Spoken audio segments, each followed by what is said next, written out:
चुका है। कितने लड़की लड़का को डंडा से मार के दो तीन तो चक्कर खा के मर गया, उसको सर पे लगा है, सर उड़ फूट गया है, उसको हॉस्पिटल ले जाने वाला कोई नहीं है। परेशानी बने, यहाँ पे दर्द है, यहाँ पे मारा, यहाँ पे लोग देख कर मारना चाहिए ना। ऐसा थोड़े होता है कि आज लोग मैंने गिर गए तो उस पर लाठियां बरसा दीजिएगा, ऐसे थोड़े होता है। हम लोग अंतवादी थोड़े हैं, छात्र हैं हम लोग, मांग पर मैंने हम लोग 2 साल से वेट कर रहे हैं। नमस्कार, आप देख रहे हैं सिटी पोस्ट लाइव। मैं हूं सृष्टि राज। बिहार की राजधानी पटना एक बार फिर से छात्र आंदोलनों और पुलिसिया कार्रवाई का गवाह बन रही है। शुक्रवार को सम्राट सरकार के कार्यालय में अभ्यर्थियों पर एक पहला बड़ा लाठीचार्ज हुआ है। करीब 5000 अभ्यर्थी विज्ञापन जारी करने की मांग को लेकर पटना कॉलेज से निकले थे, लेकिन उनकी मांगों पर विचार करने के बजाय उन्हें जेपी गोलंबर पर लाठियों का सामना करना पड़ा। क्या हुआ उस दौरान, क्या था पूरा मामला, इसके बारे में विस्तार से बताएंगे हमारी सहयोगी मुस्कान। अभ्यर्थियों के विरोध प्रदर्शन का मुख्य कारण क्या था और विज्ञापन में देरी क्यों हो रही है? ये कितना शर्मनाक बात है। बच्चे बदमाशी करने के लिए थोड़े रोड सड़क पे आ गए हैं और मार खाने के लिए आ रहे हैं इतने धूप में। सोचिए, बच्चे आ रहे हैं कि भाई आप जारी कर दिए नोटिफिकेशन, हम लोग एग्ज़ाम देंगे, एग्ज़ाम दे के पेपर निकालेंगे और अपना घर का जो भी बोझ है उसको उठाएंगे। बच्चे कोई मज़ा करने थोड़े इतने गर्मी में आ रहे हैं और लाठी खा रहे हैं। वो भी भाई मेहनत करे, वो चाह रहे कि भाई आप नोटिफिकेशन टाइमली क्यों नहीं जारी हो रहा है। वो आपका आँख खोलने के लिए आ रहे हैं, आप उस पर लाठी चला रहे हैं। अब देखिए, अभ्यर्थियों के आक्रोश का मुख्य कारण बिहार बीपीएससी है। देखिए, बीपीएससी और शिक्षा विभाग द्वारा किए गए वादों का पूरा ना होना। आप छात्र और युवा से क्या एक्सपेक्ट कर रहे हैं? किस बेसिस पे आपको वोट मिले? रोजगार?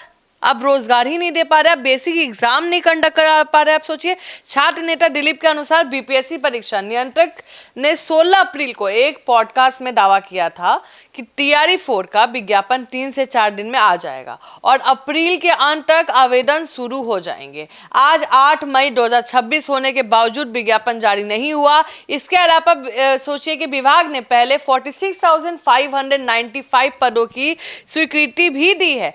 मतलब वहां पे इतने लोग, इतना जगह सृष्टि खाली है। सोचिए कि छोटा अंक है।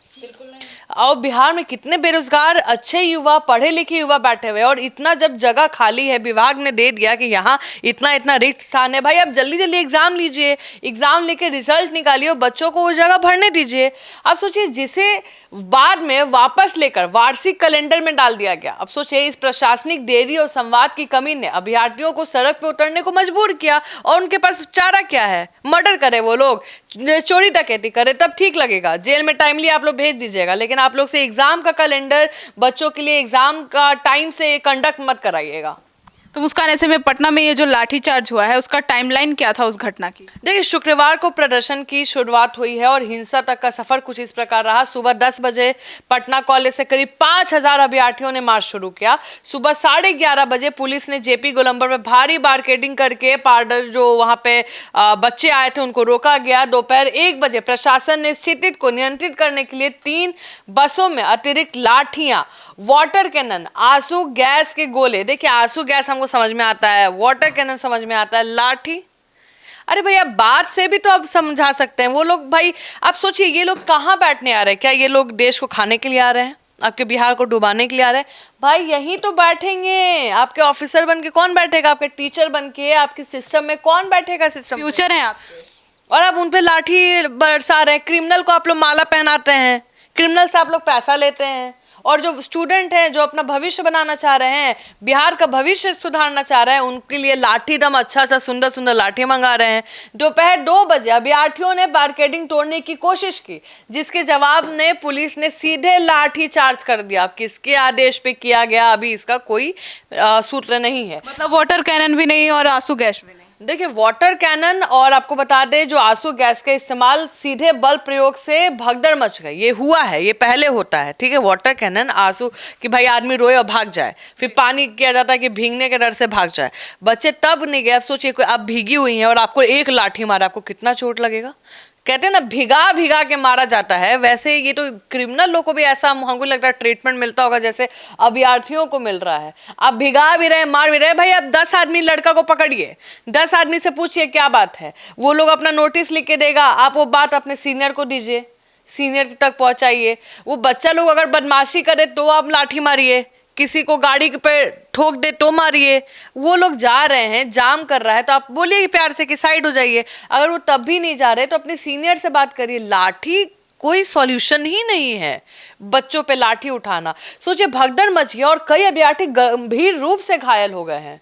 तो मुस्कान, ऐसे में इस बार की जो टीआरई 4 शिक्षा भर्ती में कौन से नए नियम लागू होने जा रहे हैं? टीआरई 4 की भर्ती में कई मायनों में ऐतिहासिक होने वाला। समझिए पहली बार इस भर्ती प्रक्रिया में डोमिसाइल नीति को सख्ती से लागू किया जाएगा। आपको डोमिसाइल बता दे क्या होता है कि जो बिहार के बच्चे हैं, देखिए पिछले बार आपको याद होगा जब टीचर की नौकरी आई थी, जब तेजस्वी यादव थे, तो ज्यादा नौकरी कौन लेके गया? झारखंड वाले लेके गए, यूपी वाले लेके गए, बिहार वाले अभी भी हलवा लेके बैठे हैं।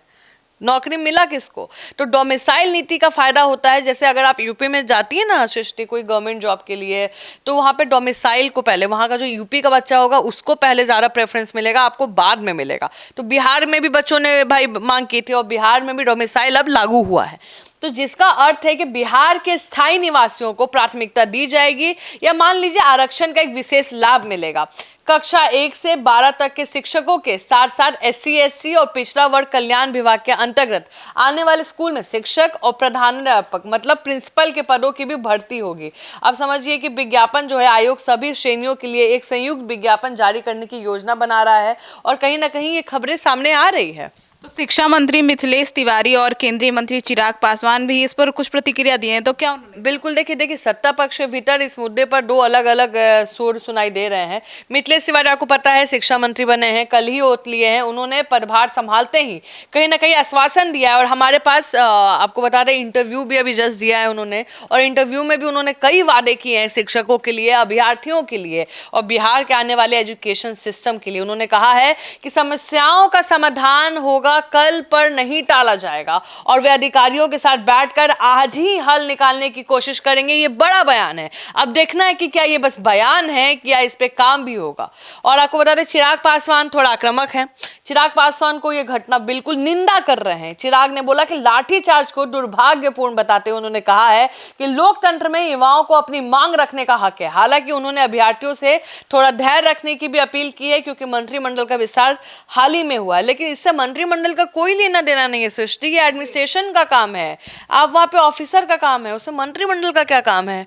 एग्जाम आपका वैसे ही होगा, सरकार आपकी बने या किसी की भी बने, एग्जाम तो होने ही है होने, तो इसमें सरकार की कोई रोल नहीं है। तो उसका ऐसे में टीआरई 4 की जो परीक्षा है उसकी प्रस्तावित कैलेंडर और पदों की संख्या क्या है? देखिए आधिकारिक सूत्रों के माने और कैलेंडर के अनुसार कुल पद 46,595 पद हैं और परीक्षा की तारीख 22 सितंबर से 27 सितंबर है 2026 के बीच। अब समझिए परिणाम की जो संभावित तिथि है वो नवंबर 2026 तक रिजल्ट आ जाएगा।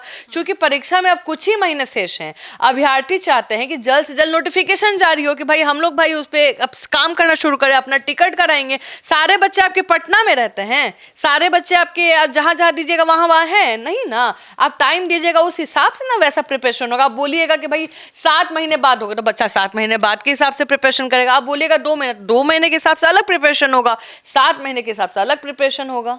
तो मुस्कान, ऐसे में बिहार में शिक्षकों को लेकर वर्तमान स्थिति क्या है और पिछले 2 साल का रिपोर्ट कार्ड क्या कहता है? देखिए बिहार में पिछले 2 वर्षों में शिक्षक भर्ती की गति काफी तेज रही है, इसमें कोई डाउट नहीं है। जो आपको भी पता है कुल शिक्षक वर्तमान में लगभग 6 लाख अभी काम कर रहे हैं, कार्यरत हैं और टीआरई 1, टीआरई 2 और टीआरई 3 के माध्यम से करीब 2.27 लाख नए शिक्षक की बहाली हो चुकी है। राजकर्मी का दर्जा आपको बता दें लगभग 3 लाख नियोजित शिक्षकों ने कहीं ना कहीं परीक्षा निकाल के राजकर्मी का दर्जा भी प्राप्त किया है। इतनी बड़ी संख्या में बहाली के बावजूद टीआरई 4 में आप बता दें उनके जो अभ्यर्थी हैं उनमें असुरक्षा की भावना है क्योंकि वे आयु सीमा और अगली भर्ती की होता है ना नियुक्ति में कहीं ना कहीं डर रहे हैं कि मेरा साल निकल जाएगा, मेरा उम्र निकल जाएगा। आप भाई अभी नोटिफिकेशन डालिएगा तो अभी के एज के हिसाब से वो आपका पेपर जाएगा। अभी से हो सकता है 2 महीने बाद उनका एक एज बढ़ गया और शायद वो अब एलिजिबल भी नहीं होंगे। समझ रहे हैं मेरी बात? तो वो चीज़ क्लियर होना चाहिए। तो वो बच्चे भी फिर नहीं लगेंगे ना कि अगर इतने दिन बाद होना है तो हम तो ऐसे ही आउट है, तो हम क्यों मेहनत करेंगे, हम दूसरी चीज़ के लिए जाएंगे। तो सुना आपने, तो पटना की सड़कों पर बिखरी हुई चप्पलें और खून से सने कपड़े एक विकसित होते बिहार की चिंताजनक तस्वीर पेश करती है। अभ्यर्थियों का तर्क वाजिब है कि यदि वे भविष्य के निर्माता हैं तो उनके साथ अपराधियों जैसा व्यवहार क्यों और क्यों किया जा रहा है? एक तरफ सरकार ने लाखों नौकरियां दी जो एक सराहनीय उपलब्धि है, लेकिन दूसरी तरफ प्रशासनिक देरी और पुलिसिया निर्भरता यह इसे कमजोर बनाती है। अब शिक्षा मंत्री मिथिलेश तिवारी का यह कहना है कि समाधान आज ही निकलेगा और ये तो इससे कहीं ना कहीं अभ्यर्थियों में एक उम्मीद जगती है। अब देखना होगा कि क्या होता है। आपकी क्या राय है, जरूर बताइएगा। धन्यवाद।